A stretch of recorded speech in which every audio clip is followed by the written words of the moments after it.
ನಿರಂತರ ಸುದ್ದಿ. ಶ್ರೀ ಕ್ಷೇತ್ರ ಧರ್ಮಸ್ಥಳದ ಸುತ್ತಮುತ್ತ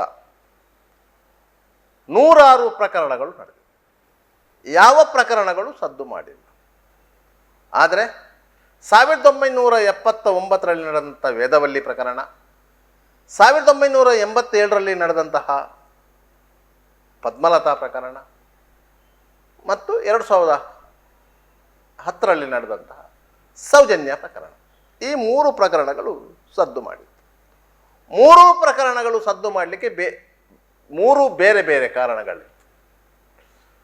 ಆದರೆ ಸದ್ದೇ ಮಾಡದ ಪ್ರಕರಣವೊಂದರ ವಿವರಗಳನ್ನು ಬಿಚ್ಚಿಡ್ತೀವಿ ನೋಡಿ.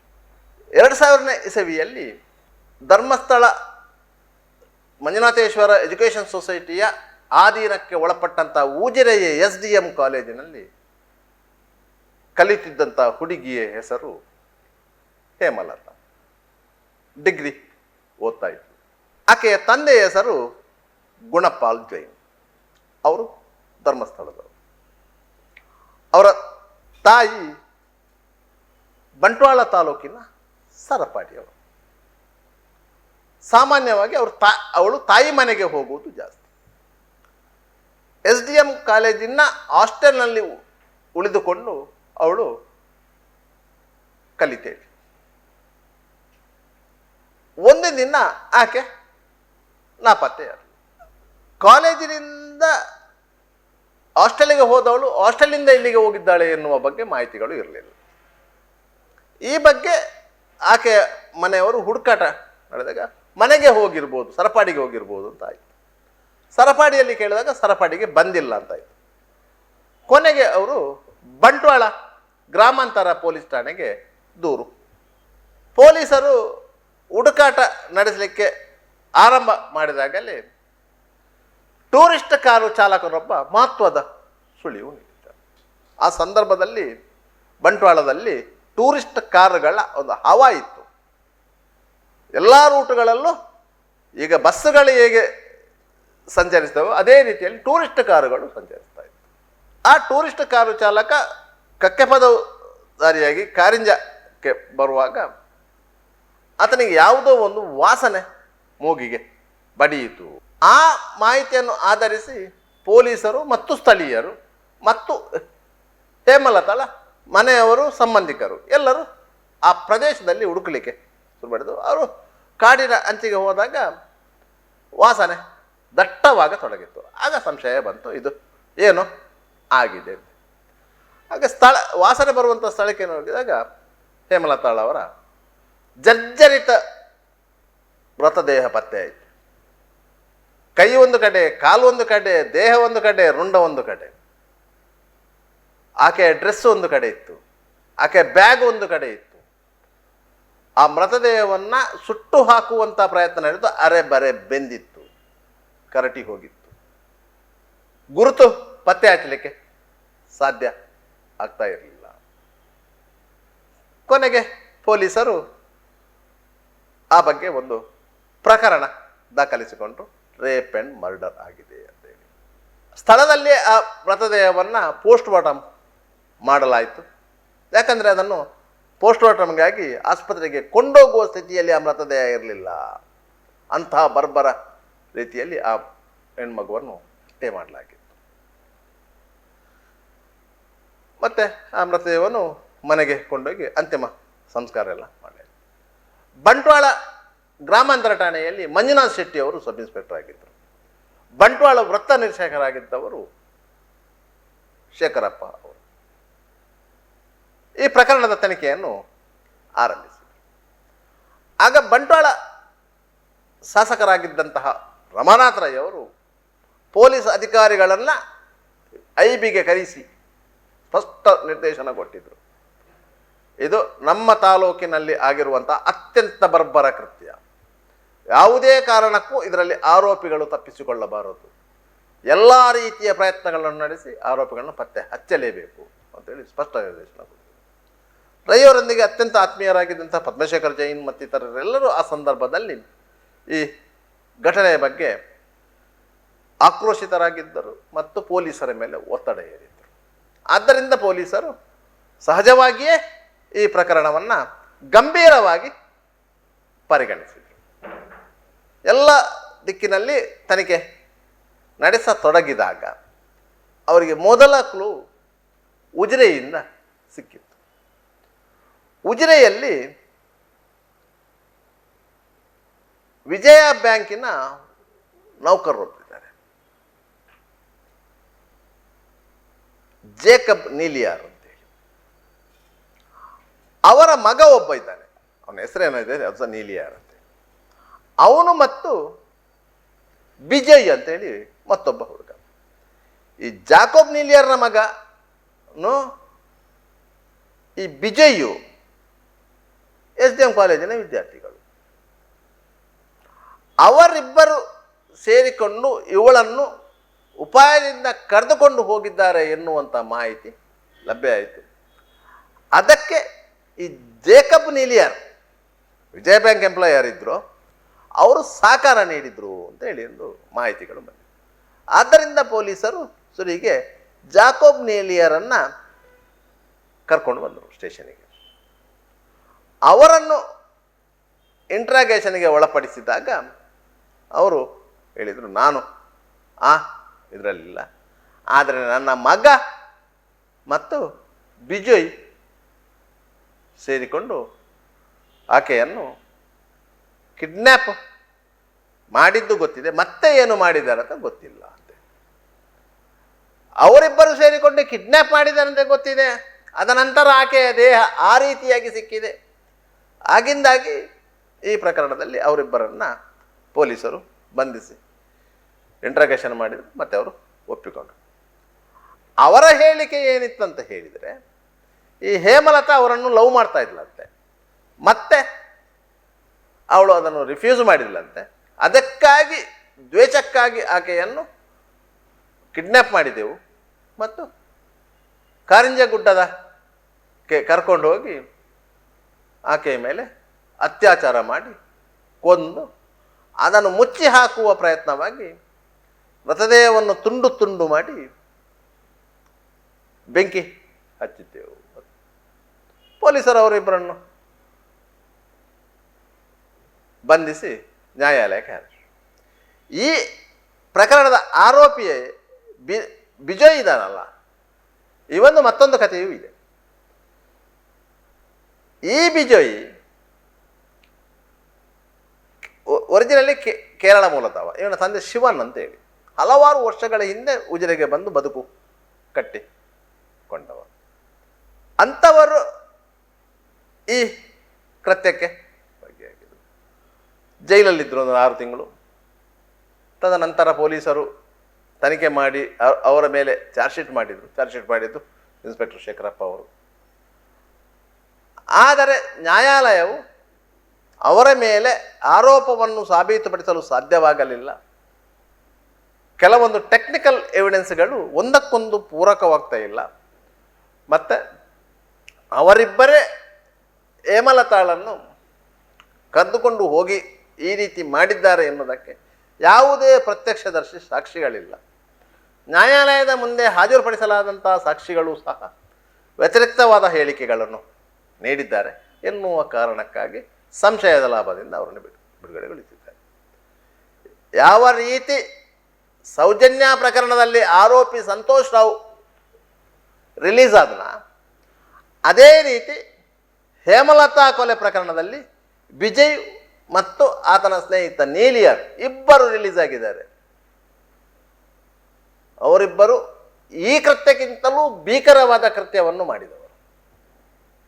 ಅದು ಸಹ ಜೈನ ಸಮುದಾಯದ ಒಬ್ಬಳನ್ನು ಆ ರೀತಿಯಾಗಿ ಕೊಂದಿದ್ದಾರೆ ಅಂತ ಹೇಳಿದಾಗ ಜೈನ ಸಮುದಾಯ ಒಟ್ಟಾಗಿ ಪ್ರತಿಭಟನೆ ಮಾಡಬೇಕಿತ್ತು. ಆದರೆ ಪ್ರತಿಭಟನೆ ಮಾಡಲಿಲ್ಲ. ಯಾಕಂತ ಹೇಳಿದರೆ ಪೊಲೀಸರು ಸರಿಯಾದ ದಿಕ್ಕಿನಲ್ಲಿ ತನಿಖೆ ನಡೆಸಿ ಸಮರ್ಪಕವಾಗಿ ಆರೋಪಿಗಳನ್ನು ಬಂಧಿಸಿದ್ದಾರೆ ಮತ್ತು ಅವರ ಮೇಲೆ ಚಾರ್ಜ್ ಶೀಟ್ ಮಾಡಿದ್ದಾರೆ. ಆದರೆ ನ್ಯಾಯಾಲಯದಲ್ಲಿ ಅವರು ಸಂಶಯದ ಲಾಭದಿಂದ ಬಿಡುಗಡೆಗೊಂಡಿದ್ದಾರೆ. ಈ ಪ್ರಕರಣದಲ್ಲಿ ಆರೋಪಿಯಾಗಿದ್ದ ಶಿವನ್ನ ಮಗ ಬಿಜಯ್ಗೆ ಒಬ್ಬ ಚಿಕ್ಕ ಮಗ ಇತ್ತು. ಕೆಲವು ವರ್ಷಗಳ ಹಿಂದೆ ಉಜಿರೆಯಿಂದ ಒಂದು ಬಾಲಕನ ಅಪಹರಣ ಆಗಿತ್ತು. ಅಪಹರಣಕಾರರು ಬಿಟ್ಟು ಕಾಯಿನಿಗೆ ಬೇಡಿಕೆ ಇಟ್ಟಿದ್ರು. ಅಂದರೆ ಸುಮಾರು 50 ಲಕ್ಷ ರು ಮೌಲ್ಯದ ಬಿಟ್ಟು ಕಾಯಿನಿಗೆ ಬೇಡಿಕೆ ಇಟ್ಟಿದ್ರು. ಈ ಬಿಜಯ್ ಹೇಮಲತಾ ಕೊಲೆ ಪ್ರಕರಣದಲ್ಲಿ ಆರೋಪಿಯಾಗಿ ಜೈಲಲ್ಲಿದ್ದು ನ್ಯಾಯಾಲಯದಿಂದ ಸಂಶಯದ ಲಾಭದಲ್ಲಿ ಬಿಡುಗಡೆಗೊಂಡಂಥ ಬಿಜಯ್ ಮಗನೇ ಈ ಅಪಹರಣಕ್ಕೊಳಗಾದ ಬಾಲಕ. ಈತನಿಗೆ ಬಿಟ್ಟು ಕಾಯಿನ್ ವ್ಯವಹಾರ ಇತ್ತು. ಕೆಲವು ವರ್ಷಗಳ ಹಿಂದೆ ಬಿಟ್ಟು ಕಾಯಿನ್ ಇದ್ದು ಬರೀ ದೊಡ್ಡ ಅವ್ಯವಹಾರ ಬೆಳಕಿಗೆ ಬಂದಿತ್ತು. ಶ್ರೀಕೃಷ್ಣ ಅಂತ ಹೇಳಿ ಈ ಬಿಟ್ಟು ಕಾಯಿನನ್ನು ಎಗರಿಸುವಂತಹ ಒಂದು ಜಾಲದಲ್ಲಿದ್ದ. ಅದರಲ್ಲಿ ಕೆಲವು ಮಂದಿ ರಾಜಕಾರಣಿಗಳು ಭಾಗಿಗಳಾಗಿದ್ದಾರೆ ಎನ್ನುವಂಥ ಆರೋಪಗಳಿತ್ತು. ಈ ಬಗ್ಗೆ ಬೆಂಗಳೂರಿನ ಸಿಸಿಬಿ ಪೊಲೀಸರು ತನಿಖೆ ನಡೆಸಿ ಶ್ರೀಕಿಯನ್ನು ಬಂಧಿಸಿದ್ರು ಮತ್ತು ಆತನ ಮೇಲೆ ಚಾರ್ಜ್ ಶೀಟ್ ಮಾಡಿದರು. ಮತ್ತು ಆತ ಜಾಮೀನಿನ ಮೇಲೆ ಬಿಡುಗಡೆಗೊಂಡಿದ್ದ, ಮತ್ತೊಮ್ಮೆ ಸಿಕ್ಕಿ ಬಿದ್ದಿದ್ದಾನೆ. ಈ ರೀತಿಯಾಗಿ ಅವರ ಇಡೀ ಜೀವನವೇ ವಂಚನೆಯ ಜೀವನ. ಅದೇ ಆ ಸಂದರ್ಭದಲ್ಲಿ ಈ ಬಿಟ್ಟು ಕಾಯಿನ್ ಇದ್ದು ವಿಚಾರ ಬೆಳಕಿಗೆ ಬಂದದ್ದು. ಆ ಬಿಟ್ಟು ಕಾಯಿನಿಗೆ ಅಷ್ಟು ರೇಟ್ ಇದೆ ಅಂತೇಳಿ. ಇದು ಒಂದು ಬಿಟ್ಟು ಕಾಯಿನಿಗೆ 18 ಲಕ್ಷ ರೂಪಾಯಿ ವ್ಯಾಲ್ಯೂ ಬರುತ್ತೆ. ಅಂತಹ 150 ಬಿಟ್ಟು ಕಾಯಿನ್ಗಳಿಗೆ ಈ ಬಿಜಯ್ ಹತ್ರ ಬೇಡಿಕೆ ಇಡಲಾಗಿತ್ತು, ಅವನ ಮಗನನ್ನು ಬಿಡುಗಡೆಗೊಳಿಸಲು. ಬಿಜಯ್ನ ತಂದೆ ಶಿವನ್ ತನ್ನ ಮೊಮ್ಮಗನನ್ನು ಕರ್ಕೊಂಡು ಮನೆಯಿಂದ ಬರ್ತಾ ಇರುವಾಗ, ವಾಕಿಂಗ್ ಹೋಗ್ತಾ ಇದ್ದಾಗ ಮೊಮ್ಮಗ ಬಂತು ಸ್ವಲ್ಪ ದೂರದ, ಅವರ ಎದುರಲ್ಲಿ ಆತನನ್ನು ಕಿಡ್ನ್ಯಾಪ್ ಮಾಡಲಾಗಿತ್ತು. ತಕ್ಷಣ ಅವರು ಸ್ಥಳೀಯರಿಗೆ ತಿಳಿಸಿದ್ದಾರೆ, ಪೊಲೀಸರಿಗೆ ಮಾಹಿತಿ, ಪೊಲೀಸರಿಗೆ ಅಷ್ಟೊತ್ತಿಗೆ ಮಗುವನ್ನು ಕರ್ಕೊಂಡು ಹೋಗಿ ಆಗಿತ್ತು. ಪೊಲೀಸರು ಬಂದು ತನಿಖೆ ಆರಂಭಿಸಿದಾಗ ಅವರಿಗೆ ಗೊತ್ತಾಗಿತ್ತು ಇದು ಕಿಡ್ನ್ಯಾಪ್ ಆಗಿದೆ, ಏನಾದರೂ ಬೇಡಿಕೆ ಇರ್ಬೋದು ಅಂತೇಳಿ. ಸ್ವಲ್ಪ ಹೊತ್ತರಲ್ಲಿ ಶಿವಣ್ಣವರ ಮನೆಯ ಫೋನು ರಿಂಗ್ ಆಗಿತ್ತು. 150 ಬಿಟ್ಟು ಕಾಯಿನಿಗೆ ಬೇಡಿಕೆ ಇಡಲಾಗಿತ್ತು. ಅಲ್ಲಿವರೆಗೆ ಬಿಟ್ಟು ಕಾಯಿನಿಗೆ, ಒಂದು ಬಿಟ್ಟು ಕಾಯಿನಿಗೆ 18 ಲಕ್ಷ ರೂಪಾಯಿ ವ್ಯಾಲ್ಯೂ ಇದೆ ಅಂತೆಲ್ಲ ಗೊತ್ತೇ ಇರಲಿಲ್ಲ. ಆಗ ಗೊತ್ತಾಯಿತು ಇದು ಇಷ್ಟು ವ್ಯಾಲ್ಯೂಯೇಬಲ್ ಥಿಂಗ್ಸ್ ಅಂತೇಳಿ. ಆಗಿನ SP ಅವರು ಸ್ವತಃ ಹೋಗಿ ಉಜಿರೆಯಲ್ಲೇ ಕೂತು ಈ ಬಗ್ಗೆ ಸಂಪೂರ್ಣವಾದ ತನಿಖೆ ನಡೆಸಿ ಮತ್ತೆ ಮಗುವನ್ನು ಅತ್ಯಂತ ಚಾಣಾಕ್ಷದಿಂದ ಪತ್ತೆ ಹಚ್ಚಿ ಸೇಫ್ ಮಾಡಲಾಯಿತು. ಆರೋಪಿಗಳನ್ನು ಕೋಲಾರದಿಂದ ಮತ್ತು ಹಾಸನದಿಂದ ಬಂಧಿಸಲಾಯಿತು. ಆ ಮಗುವಿನ ತಂದೆಯೇ ಈ ಬಿಜಯ್. ಈತ ಹೇಮಲತಾ ಮರ್ಡರ್ ಕೇಸಲ್ಲಿ ಆರೋಪಿ. ಇವತ್ತು ಸೌಜನ್ಯ ಪರ ಹೋರಾಟ ಮಾಡುವವರು ಎಲ್ಲರೂ ಡಾಕ್ಟರ್ ಹೇರಳೆ ಪತ್ನಿಯ ಆತ್ಮಹತ್ಯೆಯ ಬಗ್ಗೆ ಮಾತಾಡ್ತಾರೆ, ಪದ್ಮಲತಾ ಪ್ರಕರಣದ ಬಗ್ಗೆ ಮಾತಾಡ್ತಾರೆ, ಆದರೆ ಹೇಮಲತಾ ಪ್ರಕರಣದ ಬಗ್ಗೆ ಮಾತಾಡೋದಿಲ್ಲ. ಅಂಡಿಜ್ಞೆಯ ಸುಜಾತ ಪ್ರಕರಣದ ಬಗ್ಗೆ ಮಾತನಾಡುವುದಿಲ್ಲ. ಯಾಕಂತ ಹೇಳಿದರೆ, ಯಾವುದಾದರೂ ಒಂದು ಘಟನೆ ನಡೆದರೆ ಅದಕ್ಕೆ ಧರ್ಮಸ್ಥಳಕ್ಕೆ ಲಿಂಕ್ ಮಾಡಲಿಕ್ಕೆ ಯಾವುದು ಸಾಧ್ಯ ಆಗತ್ತದ, ಆ ವಿಚಾರದ ಬಗ್ಗೆ ಇವರು ಮಾತಾಡ್ತಾರೆ. 1979ರಲ್ಲಿ ಡಾಕ್ಟರ್ ಹೇರಳೆ ಅವರ ಪತ್ನಿಯ ಸುಸೈಡ್ ಆಗ್ತದೆ. ಅವರು ಧರ್ಮಸ್ಥಳದ ಶಾಲೆಯಲ್ಲಿ ಟೀಚರ್ ಆಗಿದ್ದಾರೆ. ಅವರಿಗೂ ಅವರ ಗಂಡನಿಗೂ ಮನಸ್ತಾಪ ಬಂದು ಅವರು ಮಂಗಳೂರಿನ ಜಿಲ್ಲಾ ಡಿಸ್ಟ್ರಿಕ್ಟ್ ಸರ್ಜನ್ ಆಫೀಸಿಗೆ ಬಂದ ಸಂದರ್ಭದಲ್ಲಿ ಬಾತ್ರೂಮಿನ ಒಳಗೆ ಹೋಗಿ ಚಿಲಕ ಹಾಕಿ ಬಾಗಿಲು ಹಾಕಿ ಸೀಮೆ ಎಣ್ಣೆ ಸುರಿದುಕೊಂಡು ಬೆಂಕಿ ಹಚ್ಚಿಕೊಂಡದ್ದು. ಸ್ಥಳೀಯರು ಬೆಂಕಿಯನ್ನು ನೋಡಿ ಬಾಗಿಲು ಒಡೆದು ಆಕೆಯನ್ನು ಬಚಾವ್ ಮಾಡಲಿಕ್ಕೆ ಯತ್ನ ಮಾಡಿದ್ದು. ಅಷ್ಟೊತ್ತಿಗೆ ಆಕೆ ಮೃತಪಟ್ಟಿದ್ದು. ಆಕೆಯನ್ನು ಯಾರು ಕೊಂದದ್ದು? ಆಗ ಗೊತ್ತಾದದ್ದೇ ಹೇರಳೆಯವರ ಅಕ್ರಮ ಸಂಬಂಧ. ಈ ಅಕ್ರಮ ಸಂಬಂಧ ಬಯಲಿಗೆ ಬರುವುದು ಬೇಡ ಅಂತ ಹೇಳಿ ಹೇರಳೆಯವರು ಈ ಪ್ರಕರಣಕ್ಕೂ ಧರ್ಮಸ್ಥಳಕ್ಕೂ ಲಿಂಕ್ ಮಾಡಿ ವಿಚಾರವಾದಿ ಪ್ರೊಫೆಸರ್ ನರೇಂದ್ರ ನಾಯಕರನ್ನು ಸಂಪರ್ಕಿಸಿ ಅದಕ್ಕೊಂದು ಹೋರಾಟದ ರೂಪ ಕೊಟ್ಟರು. ಆದರೆ ಹೋರಾಟ ಫಲಕಾರಿ ಆಗಲಿ. ಯಾಕಂತ ಹೇಳಿದರೆ ಹೇರಳೆಯವರ ಪತ್ನಿ ವೇದವಲ್ಲಿಯವರು ಚಿಲಕ ಹಾಕಿಕೊಂಡು ಬಾತ್ರೂಮಿನಲ್ಲಿ ಸೀಮೆಎಣ್ಣೆ ಸುರಿದುಕೊಂಡು ಬೆಂಕಿ ಹಚ್ಚಿಕೊಂಡಿದ್ದಾರೆ ಎನ್ನುವುದಕ್ಕೆ ನೂರಾರು ಸಾಕ್ಷಿಗಳಿತ್ತು. ಯಾಕಂದರೆ ಬಾಗಿಲು ಒಡೆದವರಿದ್ದರು, ಅವರನ್ನು ಗೋಣಿ ಚೀಲದಲ್ಲಿ ಸುತ್ತಿ ಬಚ್ಚಲು ಮನೆಯಿಂದ ಹೊರಗೆ ತಂದವರಿದ್ದರು, ಮತ್ತು ಹೇರಳೆಯವರ ಅಕ್ರಮ ಸಂಬಂಧದ ಬಗ್ಗೆ ಗೊತ್ತಿದ್ದವರಿದ್ದರು. ಆದ್ದರಿಂದ ಆ ಪ್ರಕರಣ ಅಲ್ಲಿಗೆ ಮುಚ್ಚಿ ಇದೇ ಹೇರಳೆಯವರನ್ನು ಮಹೇಶ್ ಶೆಟ್ಟಿ ತಿಮ್ಮರೋಡಿಯವರು ಸೌಜನ್ಯ ಹೋರಾಟದ ಮೊದಲ ಸಭೆಗೆ ಕರ್ಕೊಂಡು ಬಂದಿದ್ದರು. ಯಾಕಂತ ಹೇಳಿದರೆ ಹೇರಳೆಯವರು ಧರ್ಮಸ್ಥಳದ ವಿರುದ್ಧ ಒಂದು ಕಾಲದಲ್ಲಿ, ಅಂದರೆ ಒಂದು 20 ವರ್ಷಗಳ ಹಿಂದೆ, 30 ವರ್ಷಗಳ ಹಿಂದೆ ಹೋರಾಟವನ್ನು ಮಾಡಿದವರು ಅಂತ ಹೇಳಿ. ಆಗ ಅವರು ವಯೋವೃದ್ಧರು. ನಾವು ವೇದವಲ್ಲಿ ಪ್ರಕರಣಕ್ಕೂ ನ್ಯಾಯ ಒದಗಿಸಿಕೊಡ್ತೇವೆ ಅಂತ ಹೇಳಿದರು. ಹೇರಳೆಯವರನ್ನು ಸ್ಟೇಜಲ್ಲಿ ಕೂರಿಸಿದರು. ಅವರಿಗೂ ಖುಷಿಯಾಯಿತು. ಸಭೆ ಮುಗಿದ ಮೇಲೆ ಹೋದರು. ಅದರ ನಂತರ ಎರಡನೇ ಸಭೆ ಮಾಡುವಾಗ ಮಹೇಶ್ ಶೆಟ್ಟಿ ತಿಮ್ಮರೋಡಿಯವರು ಹೇರಳೆಯವರನ್ನು ಕರೆಸಿದ್ರಂತೆ. ನೋಡಿ, ಮೊನ್ನೆ ಸಭೆ ಯಶಸ್ವಿಯಾಗಿದೆ, ಒಂದು ರೀತಿಯಲ್ಲಿ ಒಂದು ಸಂಚಲನ ಸೃಷ್ಟಿಯಾಗಿದೆ. ಆದ್ದರಿಂದ ನಾವು ಎರಡನೇ ಸಭೆ ಮಾಡುವ, ನಿಮ್ಮ ಪತ್ನಿಯ ಸಾವಿಗೆ ನ್ಯಾಯ ಸಿಗುವ ಹಾಗೆ ಮಾಡ್ತೇವೆ. ಆದರೆ ಸಭೆ ಅರೇಂಜ್ ಮಾಡಲಿಕ್ಕೆ ಸ್ವಲ್ಪ ದುಡ್ಡಿನ ಅವಶ್ಯಕತೆ ಇದೆ. ನಿಮ್ಮ ಮಡಿಕೇರಿಯಲ್ಲಿರುವ 2 ಎಕರೆ ಜಾಗವನ್ನು